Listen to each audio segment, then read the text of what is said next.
नमस्कार, मैं हूं सौरभ शर्मा। पिछले 24 घंटे में राहुल गांधी ने सार्वजनिक मंच से 2 विवादित बयान दिए। राहुल के इन दोनों बयानों के बाद भारत में अब राजनीति का पारा गर्म है।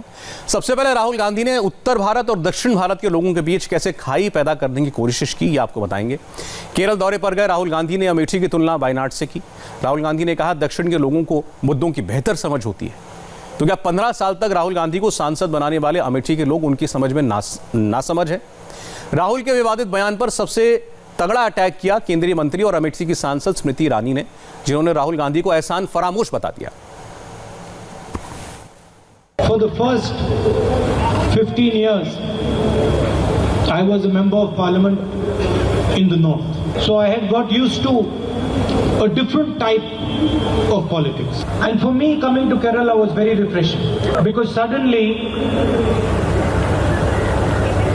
I found that people are interested in issues and not just superficially but going into detail in issues. Rahul Gandhi के इस बयान पर स्मृति ईरानी ने हमला बोला। स्मृति ईरानी ने कहा, राहुल गांधी और उनके परिवार ने अमेठी की जनता के साथ बरसों तक ढोंग किया। अमेठी ने 15 साल तक राहुल गांधी को झेला, लेकिन राहुल गांधी ने अमेठी के लिए कुछ नहीं किया। इस वक्त हमारे साथ बातचीत करने के लिए मौजूद हैं भारत सरकार की मंत्री और अमेठी से बीजेपी सांसद स्मृति ईरानी।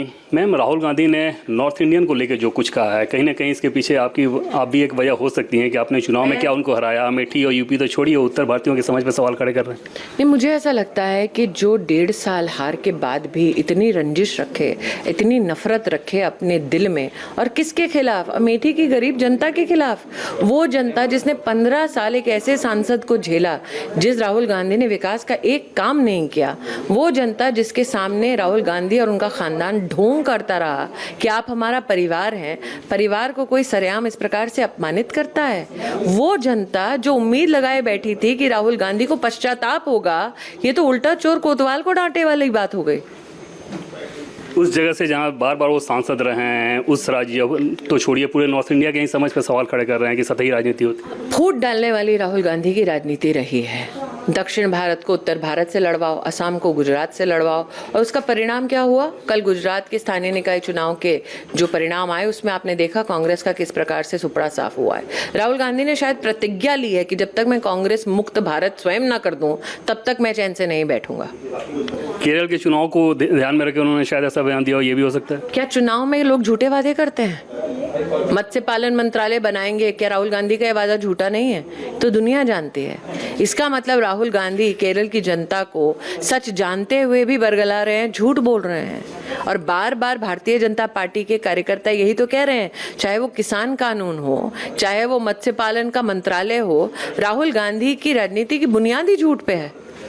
जैसा कि आपने ये बताया, आज फिर से उन्होंने दोहराया इस बात को, जबकि पिछली बार आप लोगों ने, केंद्रीय मंत्री गिरिराज सिंह ने, सबने उनको समझाया था, इटालियन में भी समझाया। देखिए, न सिर्फ केंद्रीय मंत्री गिरिराज सिंह जी ने मत्स्य पालन मंत्रालय के संदर्भ में राहुल गांधी से संवाद स्थापित करने का प्रयास किया, पॉलिसीज प्रोग्राम्स के बारे में जानकारी दी, बल्कि राहुल गांधी ने स्वयं संसद में इस मंत्रालय के संदर्भ में प्रश्न पूछा।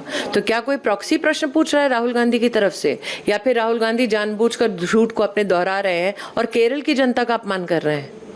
कल राहुल गांधी ने जो बोला, उसके बावजूद कांग्रेस पार्टी या उनकी तरफ से कोई भी उस बारे में स्पष्टीकरण भी नहीं आया, क्योंकि कांग्रेस आला कमान की यही तो सोच है उत्तर भारत के लिए, देश के लिए। गांधी परिवार की यही तो सोच है जो राहुल गांधी ने सरल भाषा में बोल दी सार्वजनिक। नॉर्थ इंडिया से ये नफरत, ये हैरानी हुई आपको कि राहुल गांधी कैसे नॉर्थ इंडिया के बारे में ऐसा सोचते हैं? भारत का कोई भी अंश जो विकास और प्रगति के पथ पर चलना चाहता है, वो गांधी खानदान को कभी रास नहीं आएगा। भारत का कोई भी प्रदेश, कोई भी नागरिक जो चाहता है कि डीबीटी से सीधा बैंक के खाते में ट्रांसफर हो, आज जब हम आपसे बात कर रहे हैं तब किसान सम्मान निधि का दूसरा वर्ष है, ये वर्षगांठ है।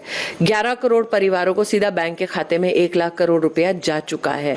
ऐसे लोगों से राहुल गांधी का कोई सरोकार नहीं है, और ऐसे लोग जो विकासशील हैं, जो इस प्रकार की पारदर्शिता की राजनीति में विश्वास रखते हैं, वो कांग्रेस पार्टी को कभी वोट नहीं देंगे।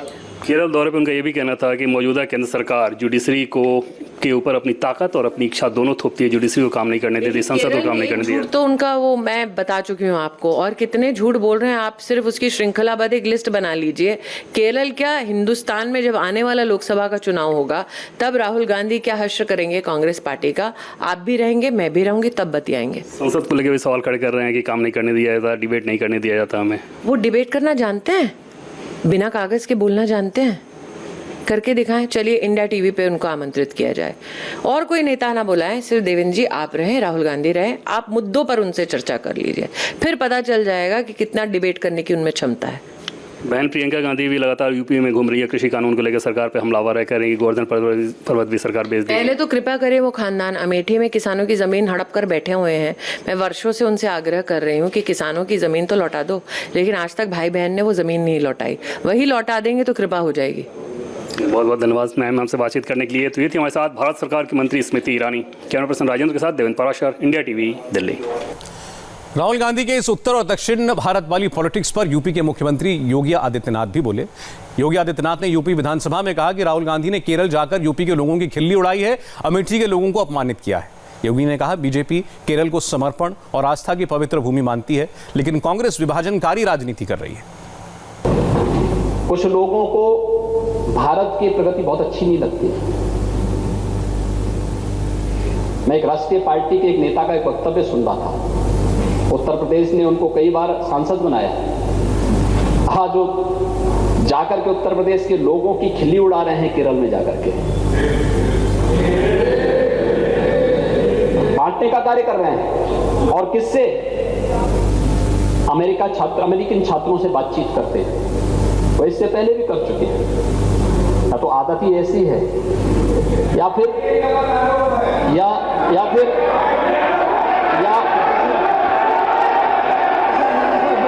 मैंने किसी का नाम तो नहीं लिया,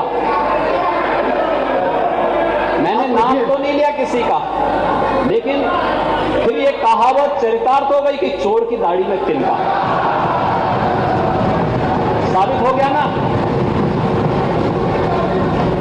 उत्तर प्रदेश के लोगों को और अमेठी के लोगों को कौन लोग अपमानित कर रहे हैं, कैसी तस्वीर प्रस्तुत की जा रही है, क्या कहा जाता है। यानी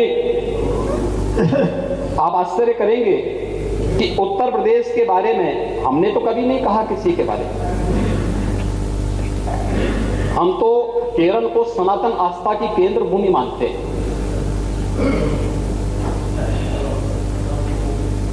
अभी मैं 3 दिन पहले केरल गया था, मैंने उस धरती को नमन किया।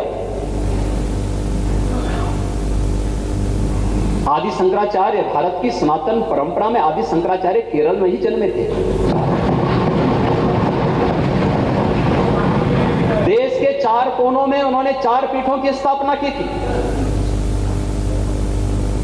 भारत की सांस्कृतिक एकता का संदेश आज से सैकड़ों वर्ष पहले आदि शंकराचार्य ने इन 4 पीठों के माध्यम से दे दिया था। क्या करना चाहती है कांग्रेस पार्टी? ये विभाजनकारी राजनीति। आप कभी अमेरिकी राजदूत के सामने भारत की निंदा करते हैं, भारत के अंदर कहते हैं भारत के संगठनों से कि हमें लश्कर-ए-तोयबा और अन्य संगठनों से खतरा नहीं, हमें तो भारत के संगठनों से खतरा हो गया है, और आप जो है इस प्रकार की टिप्पणी कर रहे हैं। यानी हमें आश्चर्य होता है, क्या है, कैसी राजनीति है, कैसी विभाजनकारी राजनीति है। बहरहाल ये तो हुई नेताओं की बात। नेता तो फिर भी सियासत करते हैं। आपको हम सीधे अमेठी की जनता की बात सुनाते हैं। अमेठी के लोगों ने राजीव गांधी को 4 बार, सोनिया गांधी को 1 बार, राहुल गांधी को 3 बार संसद में भेजा। बदले में अमेठी को गांधी परिवार ने क्या दिया, यह सवाल हमारे रिपोर्टर रुचि कुमार ने अमेठी के लोगों से पूछा। राहुल गांधी ने बयान तो केरल में दिया, लेकिन अमेठी में हर चाय की दुकान पर नुक्कड़ नुक्कड़ इस बयान की चर्चा है। ये गौरीगंज इलाका है अमेठी का, और यहाँ भी बहुत सारे लोग हमें इसी बयान पे चर्चा करते मिले। राहुल गांधी ने जो केरल में कहा कि यहाँ नॉर्थ में उन्हें अलग तरह की राजनीति की आदत हो गई थी और वहाँ एक ताजगी महसूस हो रही है, उनको क्या कहना है इसके आपका? उन्होंने अमेठी की जनता का ये कह करके अपमान किया अमेठी की जनता ने उनको 3 बार सांसद बनाकर यहाँ से भेजा और अब की बार वो स्वयं ही यहाँ से मैदान छोड़कर भाग गए। स्मृति ईरानी जिस तरीके से उन्होंने 2014 से विकास का खाका खींचा, उसको देख करके राहुल गांधी वायनाड भाग गए।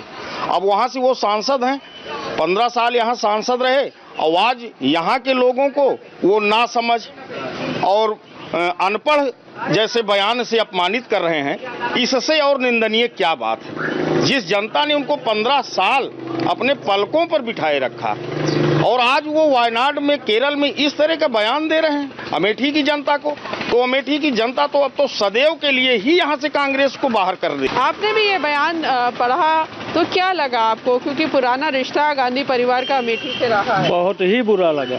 आपने पढ़ा जो राहुल गांधी ने बयान दिया या सुना केरल में? बहुत बुरा है, ये अच्छी बात नहीं है। अमेठी बुराई करना अच्छी बात नहीं है जी। अमेठी में रहे हैं, अमेठी से बुराई करेंगे तो अच्छी बात नहीं है। चाहे केरल में करे चाहे अमेठी में आके, गलत बात है। उनको यहाँ की बुराई नहीं करना चाहिए था। अमेठी के लोग उनको इतना चाहते हैं, इस हिसाब से उनको बुराई नहीं करना चाहिए था अमेठी का, जिस हिसाब से बुराई कर रहे हैं केरल में। उनके पिताजी सांसद रहे, उनकी माताजी सांसद रही, वो 15 साल सांसद रहे, काम कोई नहीं किया, केवल उल्टा सीधा बयान देना ही उनका काम। उत्तर प्रदेश के लोग, अमेठी के लोग बहुत अच्छे हैं। इतना दिन उनको देखा कि कुछ काम करेंगे कि नहीं। स्मृति जी 5 सालों से आई हुई हैं, उनका कार्य बहुत अच्छा है।